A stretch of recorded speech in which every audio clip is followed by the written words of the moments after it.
Hello, and welcome to the Her Head in Films podcast. I'm your host. My name is Caitlin. On this podcast, I share my personal thoughts and feelings about the films that I watch. That tends to be art house and world cinema. On today's episode, I'm going to be talking about sort of a underappreciated, underknown director. Her name is Larisa Shepitko. I'm going to be talking about two of her films. One is Wings, one is The Ascent. She is probably the greatest or the best director that many of you have probably never heard of. And I want to use this episode to change that. And I want to take you deep into her work, and I want to talk about why I love it, why I think it's important. And so I hope you will stick with me and listen to the full episode. If you're new to the podcast and you don't know who I am, as I said, my name is Caitlin. I'm a writer, a dreamer. I love literature, art, poetry. I'm someone who craves knowledge, and I like to know about the world. And more than anything, art for me is life-saving, whether it be literature or cinema. My love for cinema is pretty recent, and it developed sort of in 2011, in my early 20s. And I fell madly in love with films, and ever since then I've been exploring them and watching them. I created this podcast as an outlet for all my feelings. This is an unapologetically personal podcast. It's raw at times, but I put a lot of heart and soul into it, and it's something that I really enjoy. I love bringing you these episodes, and I love talking about movies. This podcast does have a Patreon where you can help to financially support the podcast if you would like to. I would love to have you as a patron. You get rewards and extras like bonus episodes. For one reward, you can get a shout out in each episode. So I just want to give my shout outs to Jessie, Polina, Lindsay, Olivia, Carolyn, Feminist Overlord, and Michelle. Thank you so much for helping to support the podcast, and I appreciate all of you who listen, who find value in what I have to say about films. And something that I really love about this podcast, it's not huge. I have a very small little platform, but with what platform I do have and what small influence I do have, I really love the idea of being able to spotlight filmmakers and films that are a little bit obscure, that are not as familiar to you, not as known to you, but that I could introduce you to them, and I could maybe spark your interest in some of these filmmakers, or at least make you aware of them. And I would love to do more of that, and I hope to do more of that, especially when it comes to women. Because as we know, even today, the numbers of women directing are minuscule, and they are very small. There's a huge amount of inequality within the film industry, not just for white women, but for women of color and in general people of color, men of color. They don't get to have their voices heard or get to make their films. And so something that is really important to me is to use this podcast to spotlight some of those marginalized voices and to highlight filmmakers who have maybe been forgotten or just underappreciated and not as widely known as I think they should be. And so I've worked very hard on this episode to take you into the world of Larisa Shepitko. And so that's who I'm dedicating this episode to. I want to talk a moment about how I came to Shepitko. I recently, a few months ago, did an episode about a Soviet film called Come and See. It was made in 1985, and it was directed by Elem Klimov. That was a film that I had always wanted to see. It's this really monumental, visceral, shocking, powerful film about war. It's about a young boy, a teenage boy, who experiences the Nazi occupation of Belarus in the 1940s. And I can't recommend it enough. I saw it on Filmstruck, and if you're listening, it may still be on there. Well, Elem Klimov was married to Larisa Shepitko. And so through watching Come and See and exploring that film and his work, I did research on him and stuff, I got to thinking about Larisa again. Because a few years ago in 2014, so 4 years ago, I saw one of her films. I saw The Ascent. And it was one of the most powerful, I know I use that word a lot, I use powerful a lot. It was one of the most astonishing films I've ever seen. And like Come and See, it's set in Belarus. It's set during the Second World War and the Soviet experience of it, and of the Nazis occupying Belarus. And I'm going to talk about that film later on in the podcast. But this film has stayed with me for years now. I think it's a masterpiece. I think it's one of the greatest films about war ever made. And so when I watched Come and See and I was researching Klimov, he brought me back to Larisa Shepitko, and I thought, I want to do an episode about her. I want to explore more of her work. So that's what I'm doing with this episode.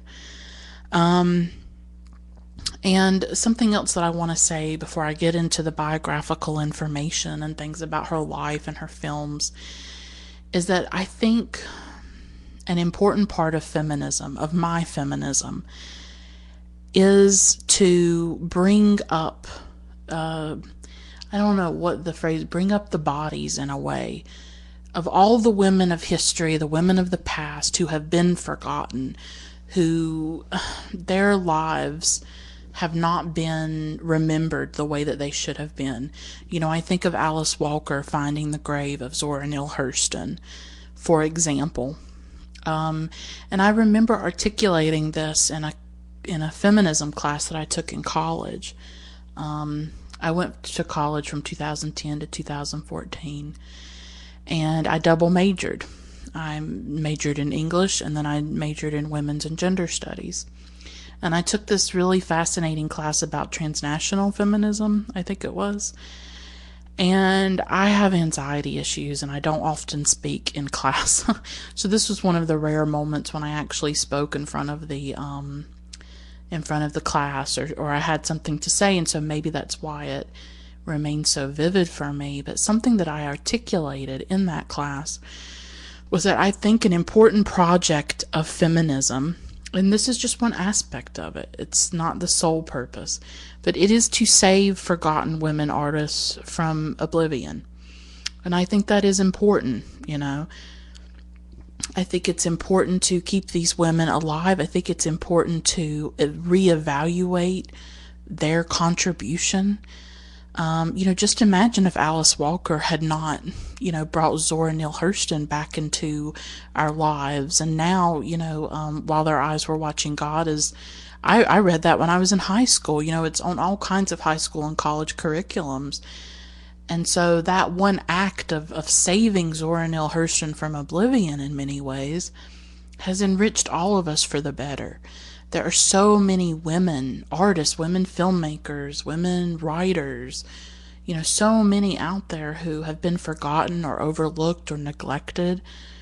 And I think part of feminism's project, part of its job could be to save some of those women and to hold them up and to say, what did they create? What is the value of this contribution? Why has it gone underappreciated? Why has it become forgotten?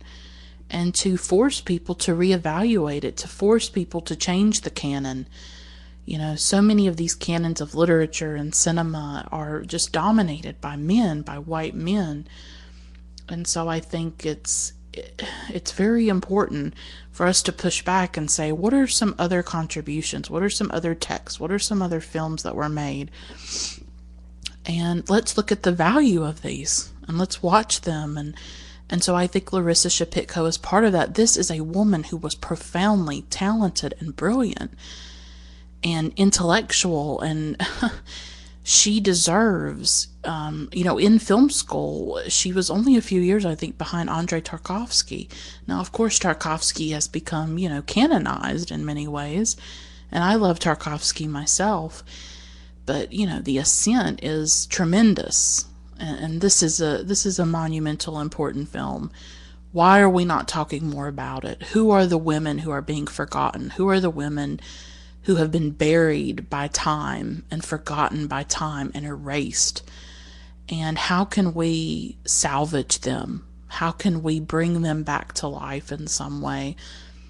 And how can we be nurtured and nourished by the art that they created? And I think that's really important, like really essential. And it's something that I myself seek to do, and in a small way, that's what I'm trying to do with this podcast episode. I am searching for Larisa Shepitko. I am exploring Shepitko's work, and I want to centralize her and center her films and her art and say, this is worthy. This is worthy of being watched. This is worthy of being talked about. And I will hope that I lead you to her work in some way, if you have not already seen it. If some of you are really dedicated cinephiles, you may have already seen her work. And so I hope I can bring some, more information to you or something. But, with my episode on Barbara Loden and her film Wanda, that was also me trying to salvage and save a neglected female director, a female filmmaker that I thought was very important and created something important. And so I'm trying to do something similar with this episode on Larisa Shepitko. It's very interesting. I talk often about the coincidences that can happen when I'm doing this podcast, and they spring up from time to time. When I was doing the episode on Lee Chang-dong's poetry, that week, or just a few days before I recorded the episode, it was National Poetry Day, or International Poetry Day. And that was an interesting coincidence. And I have another one for this episode. Just yesterday was Larisa Shepitko's birthday. And I didn't know that it was coming up. I didn't know that I had already planned to record this episode over the weekend. That's when I'm recording it. And today is the 7th. Yesterday was January 6th, and it was her birthday. And I've been working on this episode for over a week now. I've been doing research, taking notes, watching the films. And so I thought, oh my gosh, I love this. Like, I'm not religious. I don't believe in any kind of signs. But I was like, wow, I was just planning to record an episode about her. And here's her birthday. I mean, how fitting is that? And it felt, to me, I just took it as I'm on the right path. I'm doing the right thing, and I just thought that was a little nice tidbit for you. But she was born January 6, 1938, and she died July 2nd, 1979.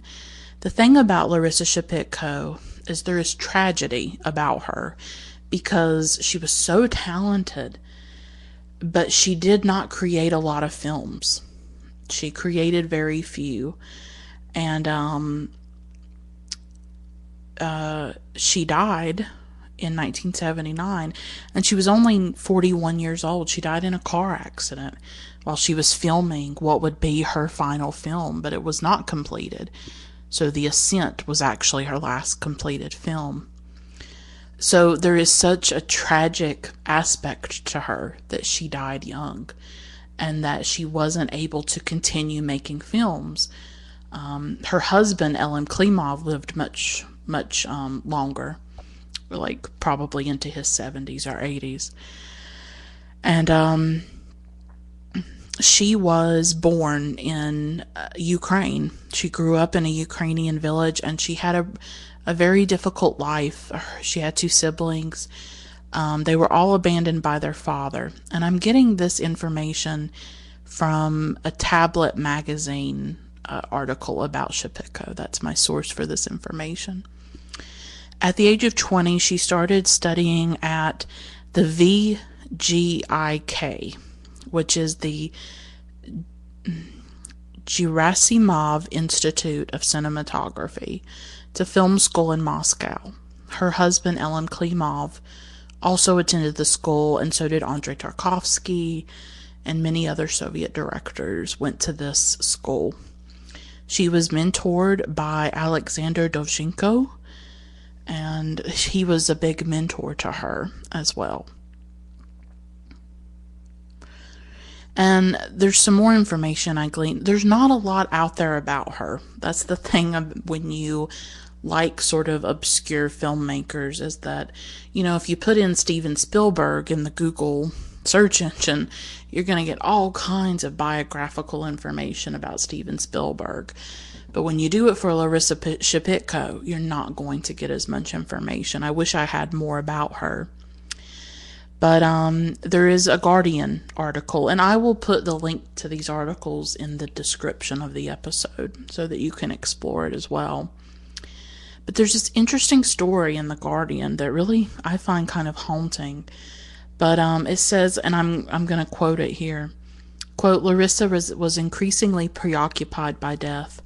Highly superstitious, she had her fortune told in Bulgaria in 1978, after which she immediately took her friend to a nearby church and made her swear that should anything happen to her or Elem, she must look after their young son, Anton. A few months later, she was killed. Unquote. I thought that was very haunting, that in some ways she sort of had this weird premonition about her death. It's sad in a lot of ways too. And it's interesting to note that Tarkovsky wrote about Shepitko's death in his diary. The Guardian quotes from his diary. He wrote, quote, Larisa Shepitko was buried, and so were 5 members of her team. A car accident, all killed instantly. It was so sudden that no adrenaline was found in their blood. Unquote. When she died, she was, as I said, filming a film called The Farewell, and her husband, Elem Klimov, actually had to finish the film. So I wanted to talk a little bit about Shepitko's sort of filmmaking philosophy. As I say, we don't have a lot of biographical information. We don't have, books of interviews that she did talking about, they may exist, but they're probably in Russian, and they're not easily accessible. So after Shepitko died, Elem Klimov, her husband, he did a short film about her called Larisa, and you can watch it online. It's on Vimeo, and I'll put the link in the description, of course. And he made it in 1980, and it's sort of this tribute to Larisa's life and to her filmmaking. I got the sense that he respected her a great deal, that it felt to me like the marriage was one of sort of equality and respect. And so I wanted to talk about some quotes that I gleaned from that short documentary, and these are Larisa's words herself, and so that's why they're so precious and so important. And it's her voice, and she's speaking, and it's really amazing to actually hear her voice and to hear her talking. So this is something that she says, quote, I'm giving you my word that there's no frame in my film, not a single one, that doesn't come from me as a woman. I've never engaged in copycatting, never tried to imitate men, because I know very well that all the efforts of my girlfriends, both older and younger than me, to imitate men's cinema were just nonsensical. But a woman, as one half of the humankind origin, can tell the world, reveal to the world, some amazing things, unquote. So I thought this was fascinating because it indicates that she was, some women artists do not like being called women artists, and they don't like their gender being mentioned when they are mentioned. They see themselves just as artists or just as filmmakers, and they don't want that description of female or woman or, And I understand that to an extent. I understand that they want to be evaluated on the quality of their work, They don't want it to be mediated. They don't want it to be inflected by their gender. They don't want it to be said, oh, she's a great female filmmaker. They just want to be seen as a great filmmaker. And I get that. But unfortunately, in the world we live in, gender does matter. And I, as a feminist, as a woman, I do look to women artists.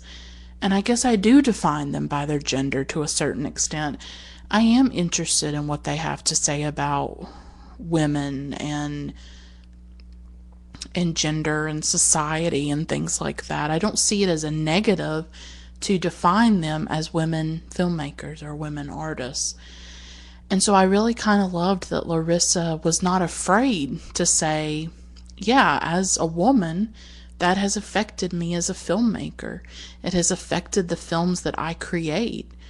I do believe, I'm not saying that this happens 100% of the time, but usually when you have a woman directing a film or a woman writing a film, and Shepitko, I know she at least co-wrote The Ascent, I'm not sure about Wings.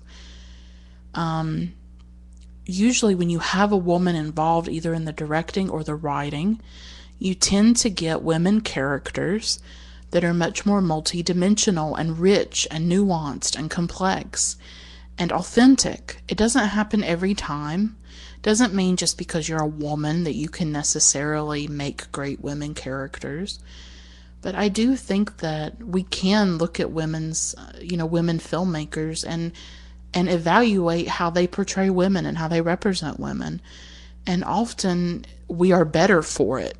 We are better for seeing representations of women that are made by women. I'm not saying men can't write women really well. They certainly can. And I've often been moved by films about women that were directed by men. But I just love that Shepitko embraces that. She embraces her identity as a woman, and she's not trying to imitate men. She's not trying to be like Tarkovsky or any of the other male filmmakers that I guess that she has encountered. She's trying to create her own singular, unique cinematic vision. And I certainly think that she did that. And I think her representations of women, especially in her film Wings, which I'm going to talk about shortly, is rich and beautiful and something that just moved me so deeply. And I think this other quote from the documentary Larisa is really indicative of her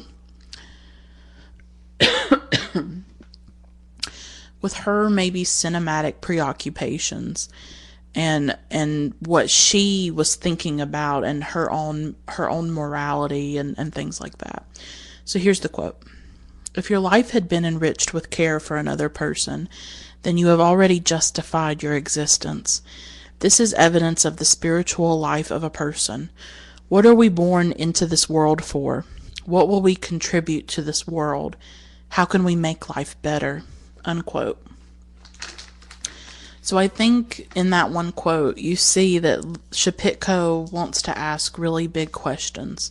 She wants to ask questions about morality, about spirituality, about the inner being of a person and what they're made of and what they dream of.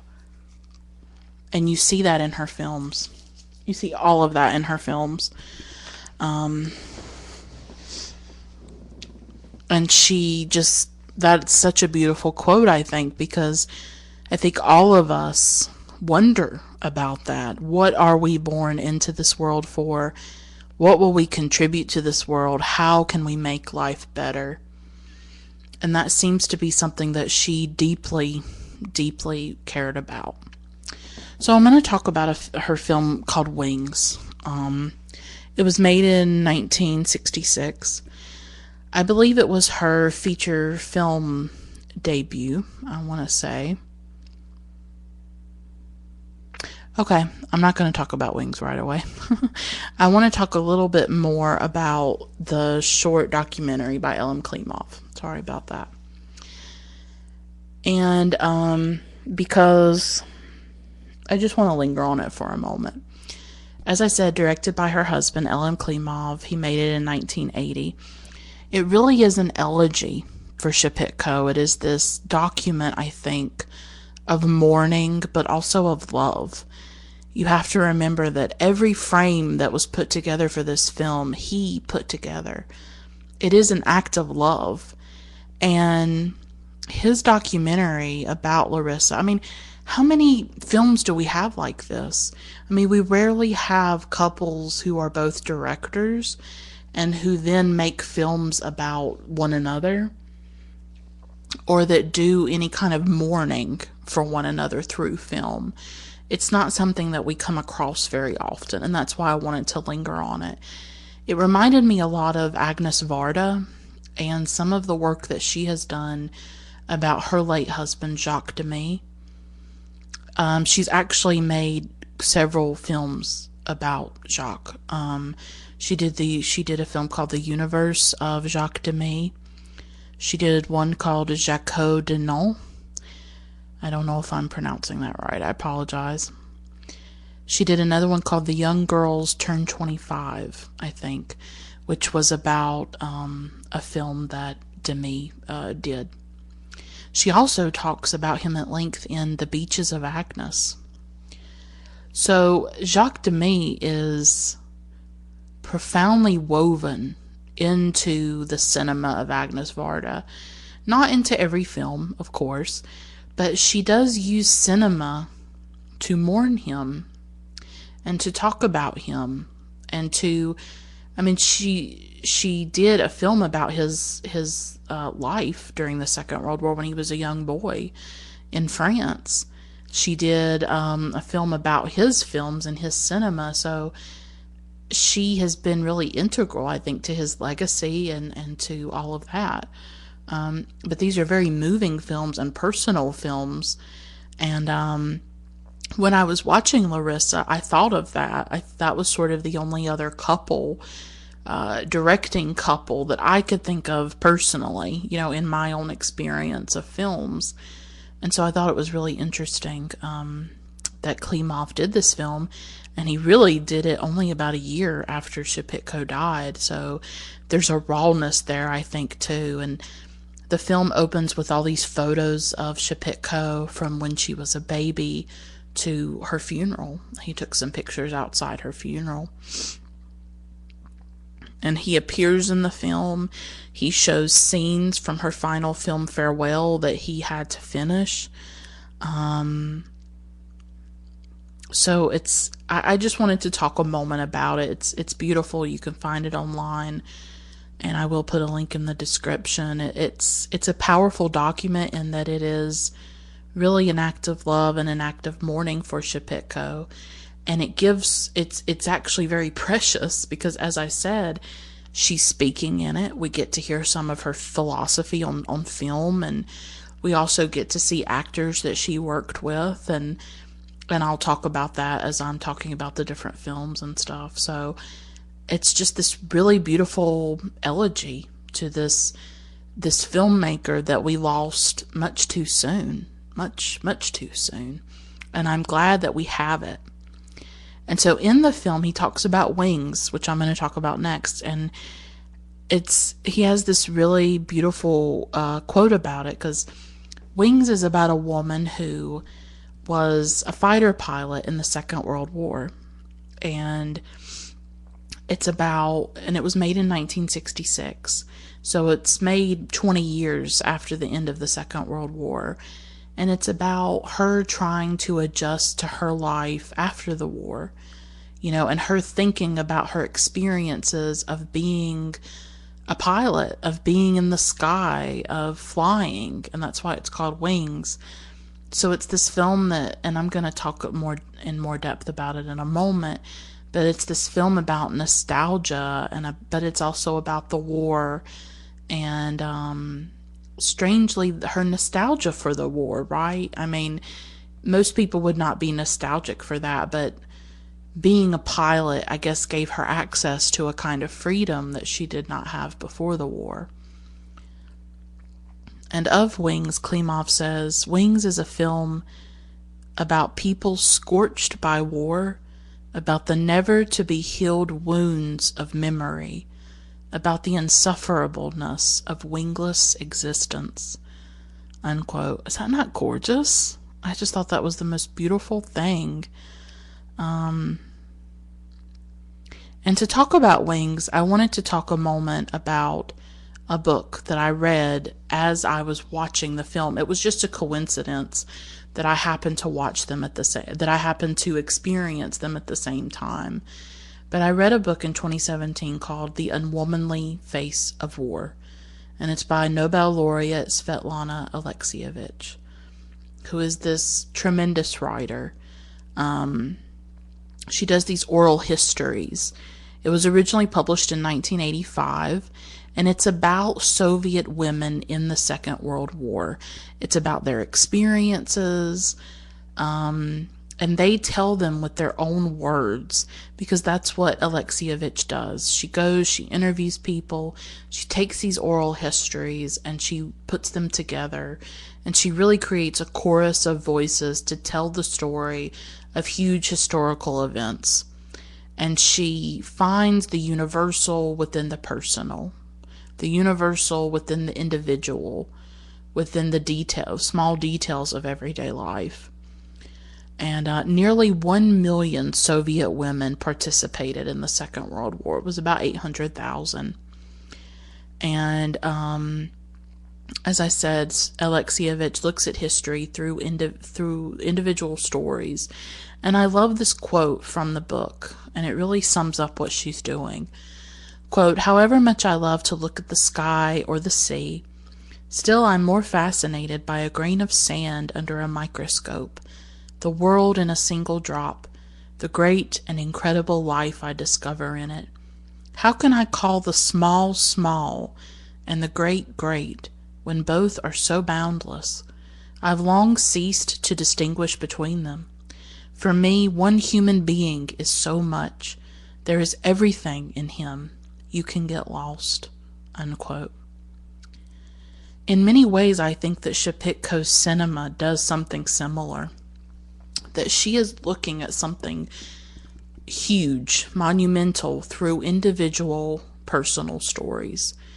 With Wings, she's looking at a Soviet woman who fought in the Second World War, and she's looking at one woman's life, one woman's experience.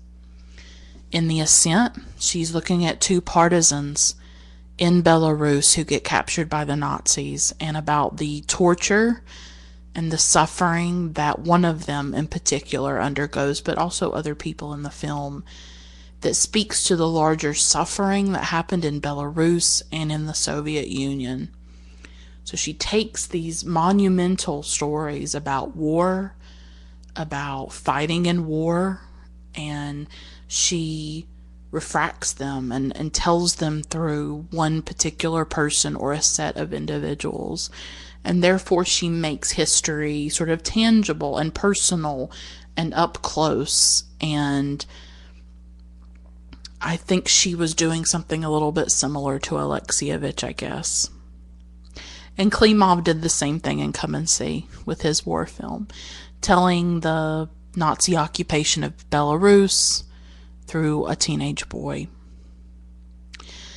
I just want to press upon you the importance of The Unwomanly Face of War and of Alexievich's work. She also did a book called Voices from Chernobyl, and that is a tremendous book as well. I mean, I consider these masterpieces. When I was reading them, I just was so overwhelmed by the beauty of them, of just hearing people's voices and what they have to say about their lives and their experiences. But there are such vivid details, harrowing stories from The Unwomanly Face of War. The women share these intimate details about their lives in the trenches and fighting on the front lines. Many women fought on the front lines. They were not doing domestic duties. Some of them were, but a lot of them were holding guns and shooting soldiers. They were shooting the enemy. They were killed themselves. They were killing other people. They were seeing violence, up close. They talked about how they hated wearing men's underwear. They had to wear men's underwear. how some of them couldn't stand the color red after the war. Some couldn't stop smelling blood after the war. How sad they were when their braids were chopped off when they entered the military. How one woman survived by eating frozen dung. I think about that. We've had this Arctic cold lately, and every time you go outside, it's just freezing cold. And I thought of that. I was like outside one day, and I just thought about, how do you eat dung? Like, I couldn't even comprehend it.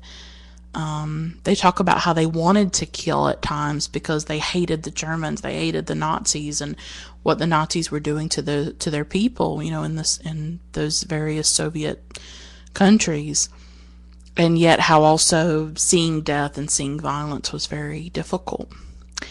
And there's this really interesting story that connects with Wings, and this is a female fighter pilot in the book itself. She said, quote, "We flew fighters. The altitude itself was a terrible strain on a woman's whole body. Sometimes your stomach was pressed right up against your spine. But our girls flew and shot down aces, and what aces? When we walked by, men looked at us with astonishment. They're women pilots. They admired us," unquote. So that is how I want to transition into this film, Wings. It stars Maya Bulgakova. I researched how to pronounce these Russian names, but I am not perfect, and I do apologize if I get them wrong. Bulgakova plays Nadezhda Petrikina, a woman who was a fighter pilot in the Second World War, but 2 decades later, the 1960s, she's struggling to adjust to her life as a principal at a school, to connect to her adopted daughter. She adopted a daughter, to relate to the younger generation, because obviously, she's older now. She's in her 40s. She's no longer part of the youth, and she can't really understand the generation that is coming up. And she also is trying to deal with her grief over the death of the man that she loved during the war. And there are spoilers in this episode. I should have said that earlier. I keep forgetting that, but I'm talking about a lot of things in these films. So she actually never married after the war, and she's quite haunted by the memory of the lover that she had during the Second World War. And she's also really nostalgic for sort of this more adventurous, exciting, liberating time that she experienced while flying in the skies. I mean, I'm sure it was scary, but it seems like she longs for it at the same time. She longs for being in the air. It's something that she really wants to have again, and she thinks about it often. I mean, as you can tell in the quote from the Alexievich book, The Woman Fighter Pilot, they were respected by men. They, by being in the military, they sort of incurred a certain amount of respect that maybe once they went back to civilian life, they didn't have as much. So I just want to talk about a few scenes in this film. I'm not going to go into a ton of depth about the film. It's a good film, and it takes a little while, I think, to get going or for you to totally get into it, but it takes you over. And by the end of it, and some certain scenes, I was just absolutely adored it. I just thought it was gorgeous. But there's this amazing scene, I call it the daydream scene, and she's at the school or she's somewhere, and she's looking out the window, and she sees the sky, and she sees the clouds in the sky, and all of a sudden she closes her eyes, and she's really not in the present anymore. She's in the world of the past. That's the way I saw it. She's in that unreachable but irresistible place that we call the past, and she's thinking about how she was in her plane, and she didn't just look at the clouds, she didn't just look at the sky, she was in it. She was in the sky. She was in the air. And that scene, the way Bulgakova acts it, because Bulgakova is just a stellar actress. You see every emotion pass over her face. You can just see the longing in her face. And it made me think, what does a woman do with her memory and her yearning? It's just the things that a woman holds inside of her, all the things that she remembers and longs for that nobody will ever know, that we keep to ourselves and that we keep in this private place inside of us, which is where she keeps those memories, obviously. I don't have any sense that she's shared them with her daughter, and like I said, she never remarried. I think she maybe dates men or something, but there's nothing too serious. So that is one scene that I just thought was masterful. There's another scene where her lover dies, and it's very interesting the way the lover dies. Both of their planes are in the sky. I guess both of them are fighting the Germans or the Nazis or whatever. And his plane is hit. And at times we're in the cockpit, but once his plane is hit, from what I can remember, we are outside of the cockpit. We are just looking up at the sky, and we can see the planes in the sky. So they're kind of far away. And his plane, because it's been hit, slowly starts to descend from the sky. But then her plane stays close to it. It sort of circles it or stays sort of by its side in many ways during sort of this slow death plunge of this plane. And I just thought it was one of the most moving images of like mourning and grief, and that, I mean, she could just have kept flying and saved herself or whatever, and instead she flies next to him as his plane plunges from the sky, knowing that he's dead. I can't even, I'm having trouble talking about it. What came to my mind was this scene that I heard about online on the BBC series Blue Planet 2. And it showed this mother whale carrying her dead baby with her in the ocean for like days. But the point is that the baby is like right, it's not beside of her. I think it's in her mouth, or she's carrying it with her throughout this really gorgeous blue ocean. Obviously, she can't let that baby calf go, right? And so I think Bulgakova's character, Nadezhda, the woman she's playing is called Nadezhda. She does something similar, where she remains by the side of her lover's plane until it hits the ground. And at times it almost looked like a ballet in the sky. It's hard for me to explain the scene, but it's this poetic, beautiful scene that I thought was so unique and visionary. That's the thing about Shepitko, is when you watch her films, these scenes are beautifully framed, are beautifully set up, beautifully imagined and realized. There is so much care, I think, in every frame and every scene. And you can see her visionary gifts, right? And then, of course, the final scene that I really adored.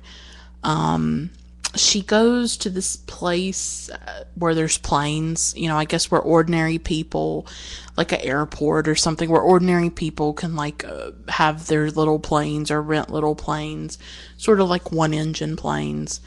And I'm not sure how many of the people know that she was a fighter pilot in the war. I mean, there's this scene where she goes to a museum, and I think she's mentioned in the museum. She's honored, and I think people probably thank her for what she did and her service and everything, but I don't think they realize how much the experience meant to her and how much she still thinks about it. So she goes to this airfield or this air base or something, or this airport,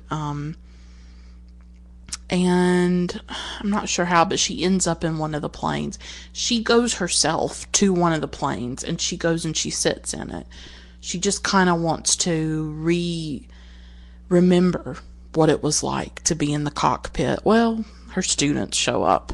Some of the students from the school where she's a principal, and all of them, they go on the wings and they start pushing the plane and pushing it, and it's actually a really sweet scene, where they're trying to, I guess, give her that experience of flying again. And Bulgakova is in the cockpit, and once again, just like with the earlier scene of the daydream,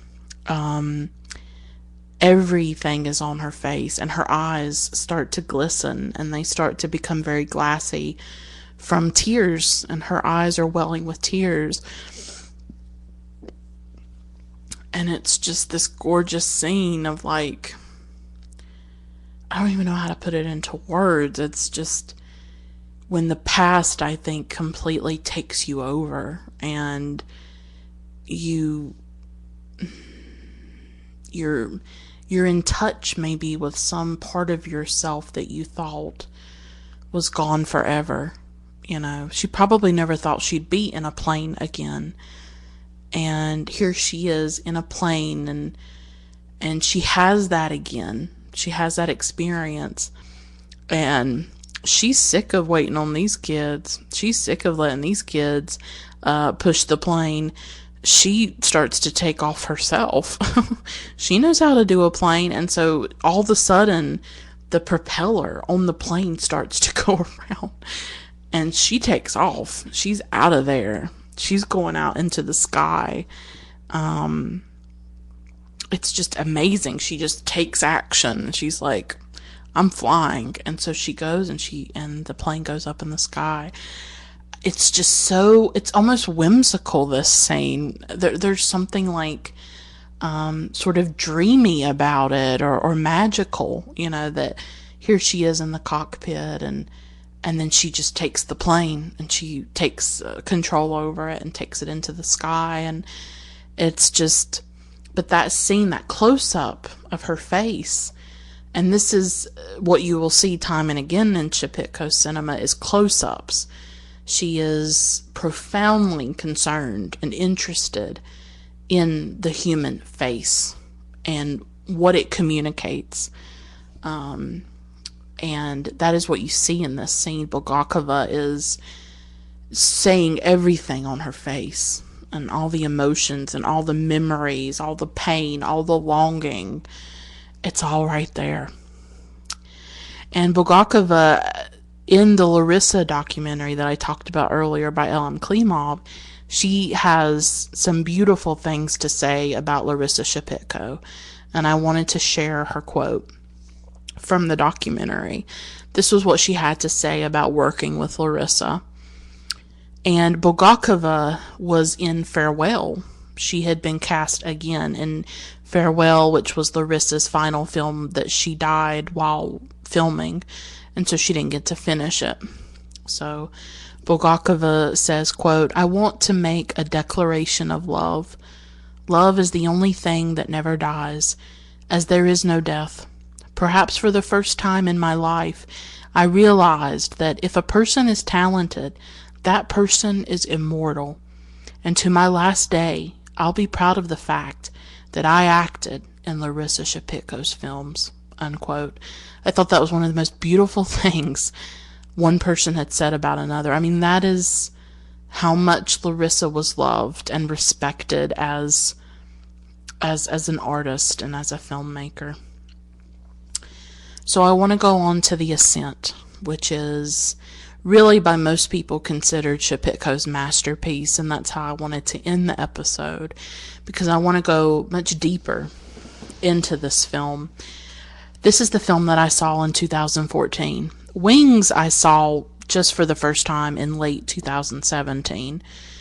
It is streaming on Filmstruck if you are interested in seeing Wings. The Ascent is not, but it is, I think it's part of the Criterion Collection, or it's part of the Eclipse series that is part of the Criterion Collection, I think. I'm not totally sure what the difference is between Eclipse and the main Criterion Collection. So The Ascent was made and released in 1977. And so it came out about 10 years after Wings did. And so there's this other quote from Svetlana Alexievich's The Unwomanly Face of War that I think connects really well to this film. And she says, quote, "A human being is guided by something stronger than history. I have to gain breadth to write the truth about life and death in general, not only the truth about war. To ask Dostoevsky's question, how much human being is in a human being, and how to protect this human being in oneself." Unquote. That I want to linger on that. To ask Dostoevsky's question, how much human being is in a human being, and how to protect this human being in oneself. This is central, I think, to The Ascent, and it just so happens that Alexievich wrote that in her book. But I think that The Ascent is deeply, deeply concerned in how you stay human, how you stay moral in immoral circumstances, in circumstances that would require you to compromise your morality and your ethics and your very humanity. The Ascent is based on a novella by Vasily Bykov, and that novella was called Sotnikov. And Sotnikov in the film is the main character, and that's why I guess the novella was called that. But it was renamed for the film was called The Ascent. This is Larisa's. This is her masterpiece in many ways. It's set in Belarus in 1942 during the Nazi occupation of that country. It's in a gist, and I'm going to talk more about the plot, but it's about two partisans who go looking for food for their group and how they're captured by the Nazis. Shepitko did co-write the script. And so I was doing research about the film, and I went and Senses of Cinema. They've done this issue recently called 100 Years of Soviet Cinema. So I went and read what they had to write about The Ascent, and I got a little bit of information about the film that I thought was really interesting. It did receive positive reviews in the Soviet Union when it was released. It won the Golden Bear at the 1977 Berlin International Film Festival. It's her last completed film, as I say. It came out in 77 and she died in 79. And the article in Senses of Cinema led me to something Susan Sontag wrote in The New Yorker. She has this article or this essay called Looking at War, and I'll put the link in the description. And she mentions The Ascent. And she writes, quote, "No photograph or portfolio of photographs can unfold, go further and further still, as does The Ascent by the Ukrainian director Larisa Shepitko, the most affecting film about the horror of war I know." So Susan Sontag says that this is the most affecting film about the horror of war. I would agree, but I would also add in Elem Klimov's Come and See. I think that is one of the most powerful films about war too. And I don't know if Sontag saw Come and See or what she thought of it, but she thought very highly about The Ascent. And as we know, Sontag is, considered one of the greatest intellectuals in modern times. And I think that says a lot when Sontag thinks that you have created a great film. And she was very passionate about cinema. And so I thought that quote was really interesting. So that was just a few things that I gleaned from Senses of Cinema. There are so many themes in this film. It's about human pain and endurance. It's about spiritual strength. It's about the fear of death. There is a moral complexity and a moral ambiguity to the film. It's very concerned with the psychology of the characters, especially Sotnikov. It's about collaboration and people who collaborated with the Nazis, and the conditions under which that collaboration took place. There is a religious imagery to it a little bit. I'll talk about it later, but Sotnikov, this character, is almost Christ-like in a way, whereas his partner, Rybak, is sort of like a Judas character. And this film is also about resistance. You know, the partisans in Belarus are obviously part of the resistance to the Nazis, but it's also about this personal inner resistance that the character of Sotnikov has. In many ways, at one point he's interrogated, and he really remains silent in a lot of ways. He is asked to give information about the partisans and where they are in the forest, and to, you know, sell people out and to betray his comrades.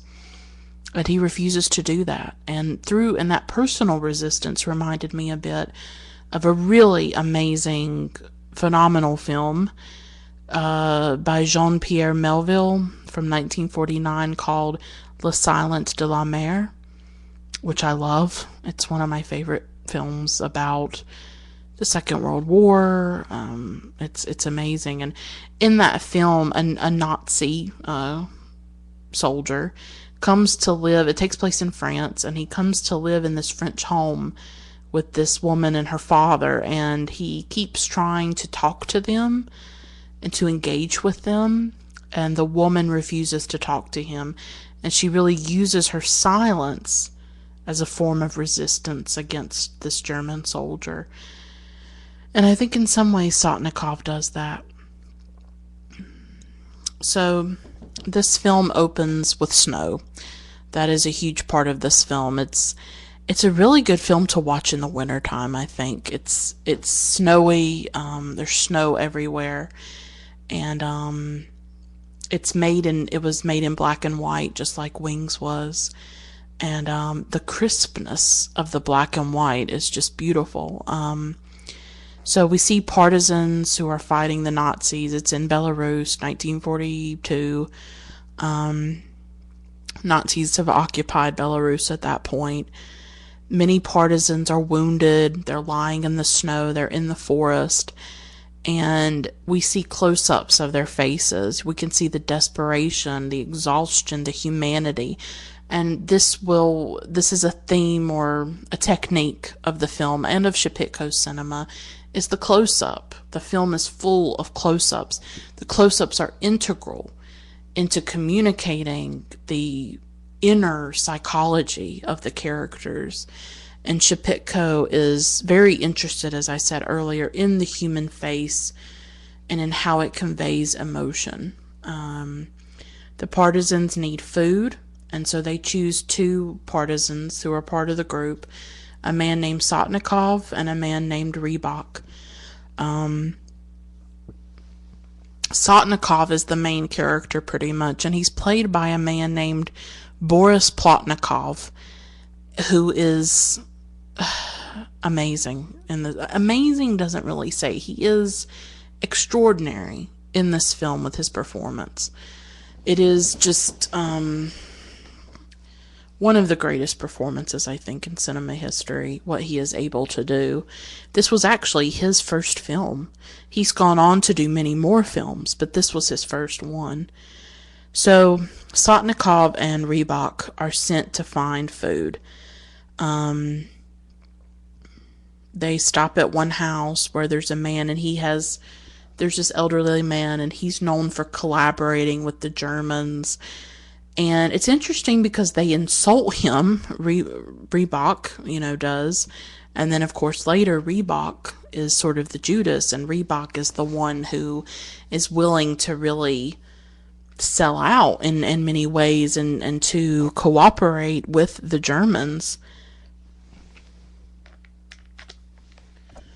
And so I find it very interesting in that scene that he is so judgmental of what this man has done.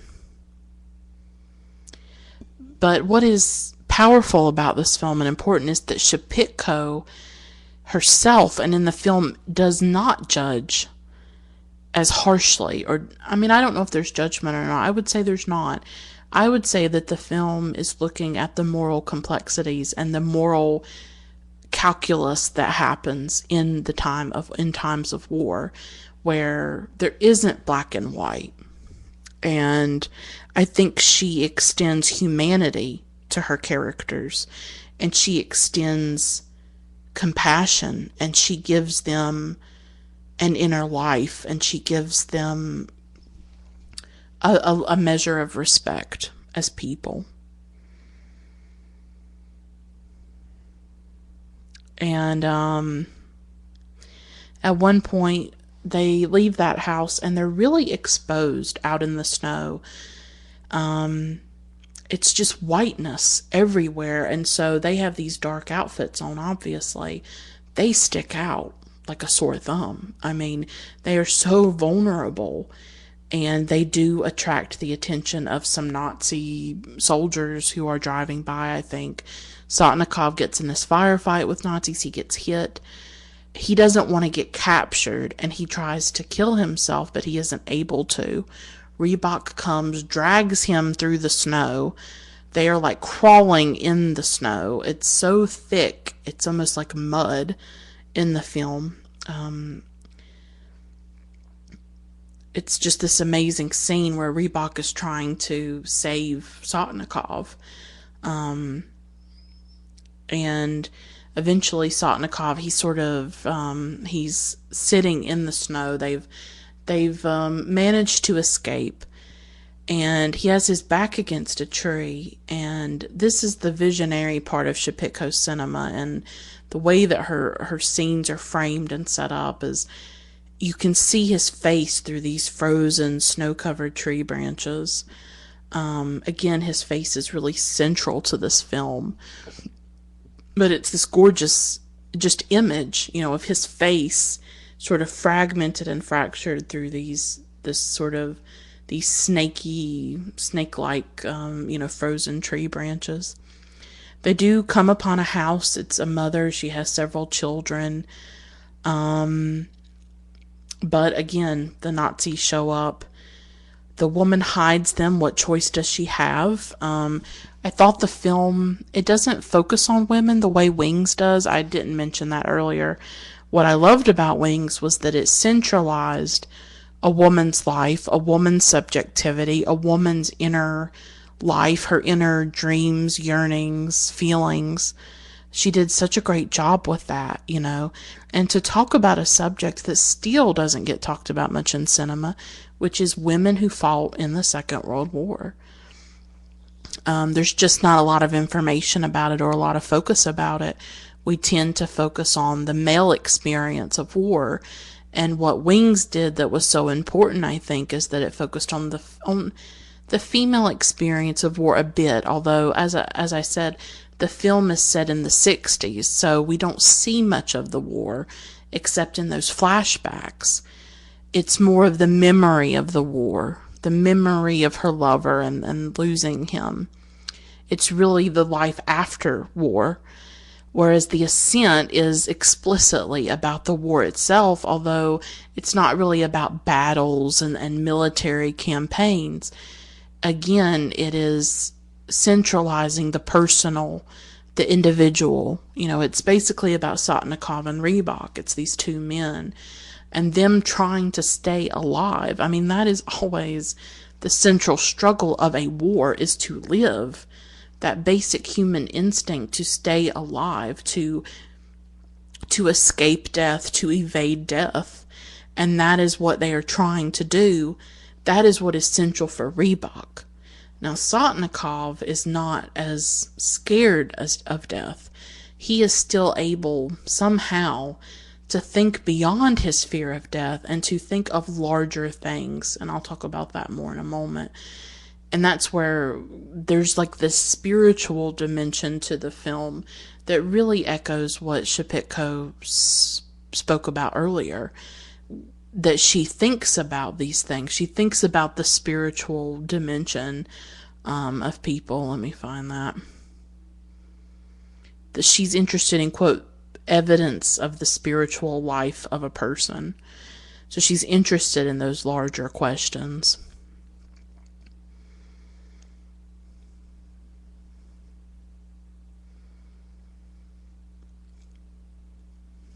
So the Nazi soldiers show up, and Rybak and Sotnikov are hiding. They're hiding like in some hay in the attic or whatever. And unfortunately, Sotnikov, he's sick. He's sick at this time. He's coughing a lot. And he coughs. And the soldiers hear him. And Sotnikov and Rybak are caught. They're taken to, I guess, the Nazi headquarters in the village.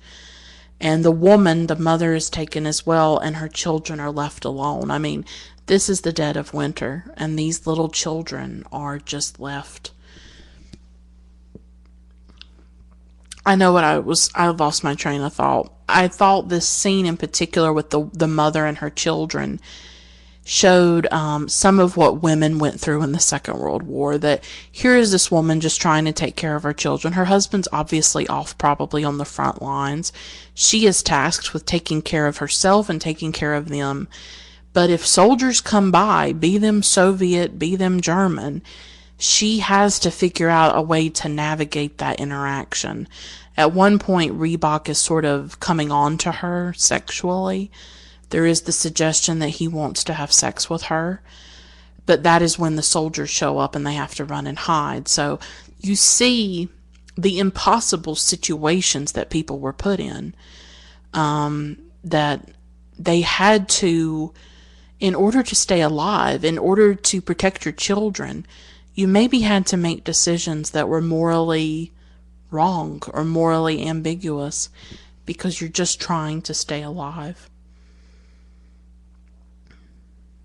So they are taken to the Nazi headquarters, and there is a policeman there who interrogates them. His name is Portnov, and he's played by Anatoly Solonitsyn, and he's been in several Andrei Tarkovsky films, and you would probably recognize him very much if you saw him.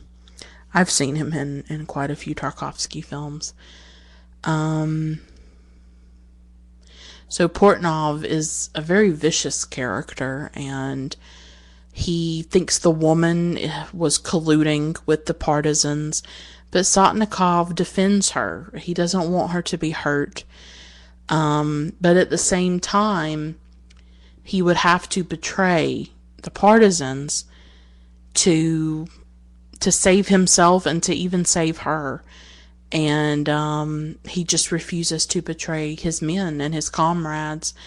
And he says that there are things more important than saving oneself. That's not his exact words, but that's sort of me paraphrasing. Portnov thinks that's absurd, that all we have is life, and that death is the end of life, obviously. And at that point, Sotnikov calls Portnov human scum. But Portnov is articulating something that Rybak articulated as well, or articulates later on, which is this drive to stay alive, that everything people do in wartime, pretty much, in order to survive, is because they don't want to die. They don't want life to end. They are so consumed by that, which is understandable. It's a human instinct, and but again, we see how Sotnikov has this spiritual dimension to him, that he is willing to die, he is willing to sacrifice his life for the partisans in the forest, and later on even for other people, including the woman. Portnov really wants to break Sotnikov. I think once he hears that, like, oh, there are other things, more important than saving oneself, he wants Sotnikov to be broken. He wants to rid him of those ideals and those illusions about morality. And so there is this just gruesome scene where they brand Sotnikov. They put this metal or iron brand into the fire, and then they scorch his chest with it. And we only see his face as this happens. And we see the steam rising from his burning skin. We don't hear the screams. I think either there's music playing or it goes silent. We don't hear him screaming. He is in agony, and we can tell. And Portnov just watches. Now, Rybak is completely different than Sotnikov. Rybak wants to live. He wants to help the Nazis or give them a little bit of information so that he and Sotnikov can stay alive. Of course, Sotnikov is completely opposed to it. He says, we're soldiers, and he feels that they need to be faithful to their comrades. Sotnikov at one point says, quote, don't crawl in shit. You'll never wash it off, unquote. So that pretty much tells you everything that Sotnikov believes, is that Sotnikov, I guess, thinks that you can stay pure to some extent, that you can stay morally pure. And I love that Shepitko creates space for both sides. She could have easily just made Rybak, this sort of, traitor scum, and totally one-dimensional and all of that, but she doesn't. She lets both sides articulate what they feel and what they believe, and both are valid. I think both are valid. I think in wartime, I think in these exceptional experiences, or exceptional circumstances, and by exceptional I mean outside the norm, that in war, morality is much more complex, and I don't think you can stay pure. And I think it's a difficult question. How do you hold on to the human being, to go back to the Dostoevsky quote? Because, as I say, I think that's what this film is exploring. How do you hold on to the human inside of you? How do you not compromise? How do you not give in? Is that possible? What does that look like? Obviously, Sotnikov is trying to hold on to his humanity. He is willing to die for his beliefs, his ideals, his honor. Rybak is just more practical minded, I think. He doesn't think there is any point in dying. He wants to stay alive. He wants to fight. He wants to beat the Nazis. And he's thinking in that way. Whereas Sotnikov at one point says, quote, the important thing is to be true to yourself, unquote. And Rybak is just incredibly frustrated with Sotnikov, He says, all you've got left is your stubbornness, your principles. But, I guess in some ways at least Sotnikov has those, right? Sotnikov says, quote, then you go on living without a conscience. It can be done, unquote. He's trying to remind Rybak that there is something bigger than himself. That, what good is it for Rybak to live if he sells everyone out and loses his morality and his honor, Obviously, Sotnikov just believes in something larger than that. But you can see Rybak's side too. Rybak gets mad because Sotnikov is really why they're in the mess in the first place. He's the one that got in the firefight with the Nazis. He's the one that coughed so that they got caught by the Nazis. So he has put some of this into motion. And, Rybak wants to live. And, he's willing to compromise himself. And I don't think any of us as viewers in 2018 can really judge him for that, for wanting to stay alive. And I don't think any of us can say what we would do in that circumstance. Anybody, we cannot know what we would do. Anybody who says that is lying. You have no idea what you would have done in the Second World War. No idea. Because look what's happening now in our politics, in our political moment in America with Donald Trump and the frightening and alarming rhetoric around nuclear war with North Korea. Nobody's doing anything about it. He tweets these things and nothing happens. Nobody stops it. Nobody stops him. You know, you can never say what you would have done years and years ago, because you don't even know how to navigate your own moment that you're living in, because you don't know what's coming next. And so I think it's really important when we watch these films to withhold judgment, to say these were really difficult circumstances, and I don't know how I would react to it, you know. So Sotnikov and Rybak, they're put in this cellar. Other people are added, including the woman who helped them, the woman that had the children. A little girl's put in there. An older man is put in there. And Sotnikov is in really bad condition. I mean, he's been branded on his chest. He's got the coughing. He's in really bad condition, but he wants to stay alive, actually. He wants to see the morning. He doesn't want to die before the morning, so they try to keep him awake, and they give him water. And at one point, the next day, Sotnikov tells Portnov that he did everything. He tries to take the blame, and he wants to save them all. And I think this is a big moment. It's really indicative of his moral consciousness and how he wants to save people. And, of course, Rybak does the complete opposite. He gives in. He says he'll join the police. And so they say that he can join the police. And the prisoners are led along this really long road. And at the end of that road is these gallows that have been erected. And it's terrifying to just see these nooses hanging there. And, the woman who has the children, she begs for her life.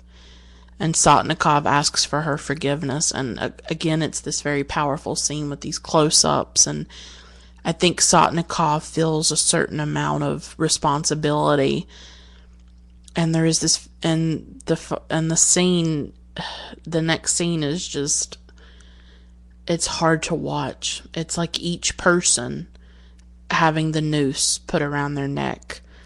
And Shepitko lingers on each person's reaction and the close-up of their face, almost using the close-up as like a form of like revelation, you know, this way to really see into these characters and to try to imagine what they must be thinking in their final moments. I mean, of course, you can never really comprehend that, but I think she's trying to come close to that. And the noose is put around Sotnikov's neck. And at that moment, there are villagers who have amassed to watch the execution, or maybe they were forced to watch the execution. It was probably a message to them. You know, if you collaborate with the partisans, if you go against the German soldiers, this is what will happen to you. I would imagine that's why they were there to watch it. And he makes eye contact, Sotnikov does, with this little boy. He's probably 5 or 6, and he's watching the executions. And there's this haunting scene where all the other people have been hung or hanged, but we don't see them. We only see the stools under their feet get knocked down or knocked over, and then we just see their feet dangling. And it's this startling image representing horror in this really sort of oblique or slant way, suggesting it rather than graphically showing it. It reminded me of a scene in Elem Klimov's Come and See, where a young girl is running and she looks back and she sees a pile of bodies. And we don't get any kind of close-up of those bodies. The camera doesn't linger a long time on them. It's more about seeing her reaction to the bodies. And so it's telling horror in this much more suggestive way rather than like a graphic way. But it's still very difficult to see. And I saw the scene in the Ascent in a similar way. You just see the feet dangling, and that's how you know what's happened. And but then we do see Sotnikov's face when the stool under him is kicked or whatever, and he is hanged. And a tear, when that happens, a tear rolls down the face of the little boy who's watching. And you imagine that he will probably remember this for the rest of his life. And you wonder about how this memory could haunt and affect him, this little boy, of seeing these people hanged, of seeing this man in particular, Sotnikov, hanged. And it seems like at one point that Sotnikov smiles a bit. I wonder if that's like a message to the little boy. Sotnikov believes in something larger than himself. And I guess through his death, his martyrdom in a way, he's trying to send a message, possibly to the little boy and to others to hold on to your humanity, to hold on to your morality, to hold on to what makes you human. And he is willing to die for that. And I don't think everybody is willing to do that. And I don't know if we should judge people who are not willing to do that, because I don't know if I'm willing to do that. Not all of us have that, I don't think. And most of us, I think, want to stay alive. We want to survive. But then there are people like Sotnikov, or other people that we hear about in the Second World War, for instance. People who died as part of the various resistance movements in Europe, who are willing to die, and they are willing to lay their lives down for something that they believe in. Or even people today, and with activism and all of that, there are people willing to die for what they believe in. After the hangings, Rybak is walking, and one of the villagers calls him Judas. And so we're reminded of that sort of, some of the Christian overtones or imagery of the film. So Rybak has saved himself, but at what cost? He's seen as a traitor, a collaborator. But again, I do not think Shepitko's film is as judgmental as those villagers.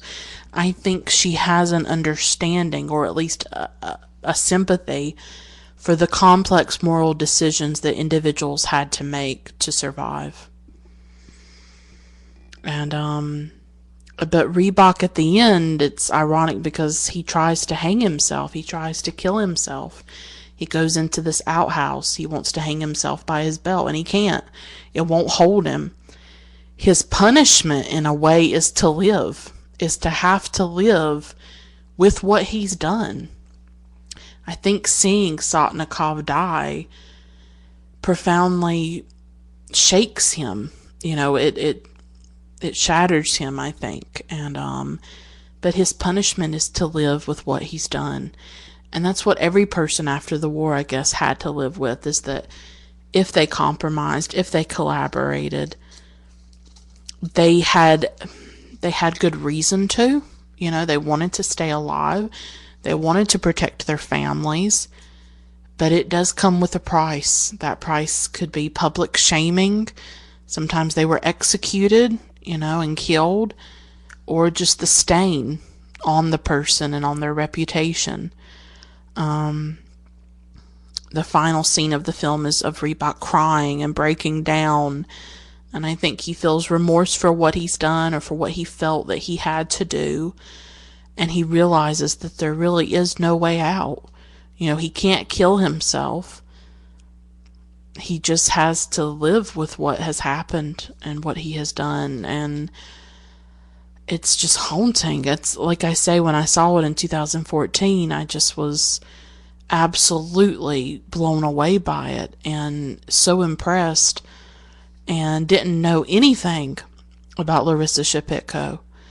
And so I can't recommend this film enough. It really should be in the canon, I think, of great war films, of great Second World War films. And I thought it did a tremendous job of showing the moral complexity of that time period.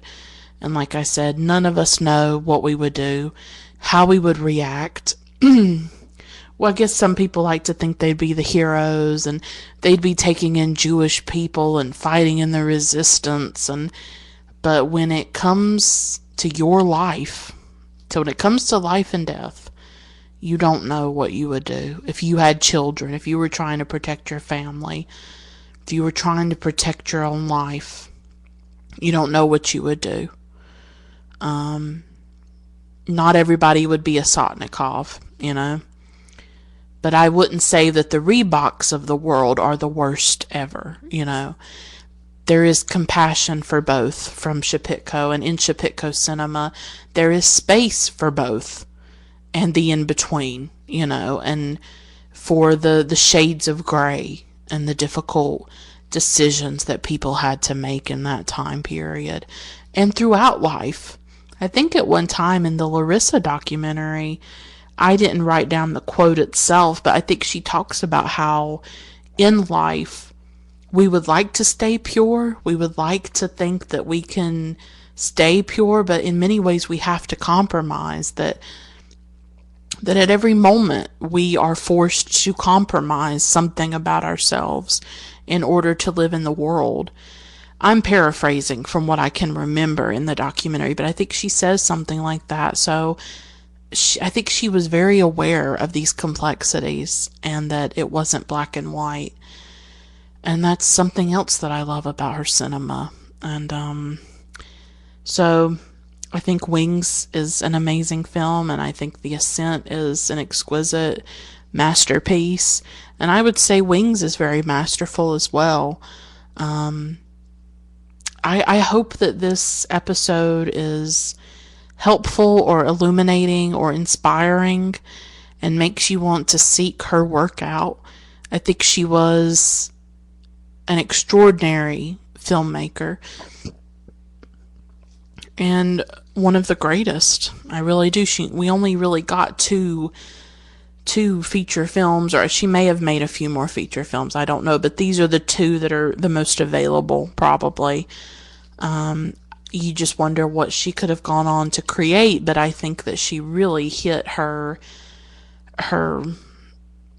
peak with The Ascent, and she left behind some really strong, important, vital films about morality, about war and violence, and so many things that I have talked about in this episode. And I just think she's such an extraordinary director. I want more people to know about her. I want more people to appreciate her work. I want her to be like a well-known name. And I just wish that we could have had more films, and I wish that we had not lost her so soon. And I think if there's ever a list of great Soviet directors, she obviously needs to be on it. Or if there's a list of great women directors in history, she needs to be really high on it, because what she did with The Ascent is just astonishing. And some of the scenes in Wings just took my breath away at times. The depth and the beauty and the heartache at times, the performances that she got out of her actors, whether it was Bogokova or or Boris Plotnikov, what she did was just exceptional. The performances that she got out of them. And so I think she's one of those female filmmakers that we need to rescue a little bit from obscurity. It's not that she's completely unknown. You know, a few of her films are available to the public, but it's just that I don't think she has the status that she quite deserves. And that's what I think I wanted to correct a bit with this episode.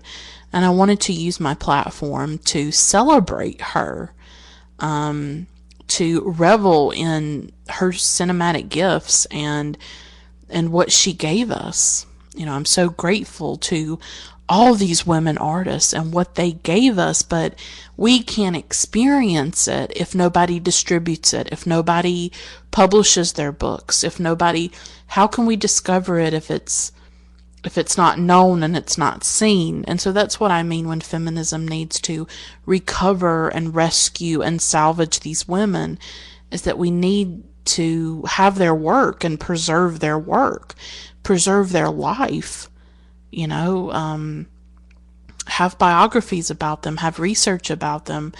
We need to keep them alive, and we need to celebrate and recognize their contributions to these art forms. And I think Shepitko is a great example of that, and I think she could be a great inspiration to other filmmakers. And yeah, I hope this episode was illuminating or valuable in some way for all of you who have listened to it. I will stop here. Thank you so much for listening. I really do appreciate it. Until next time, keep watching great films. Bye for now.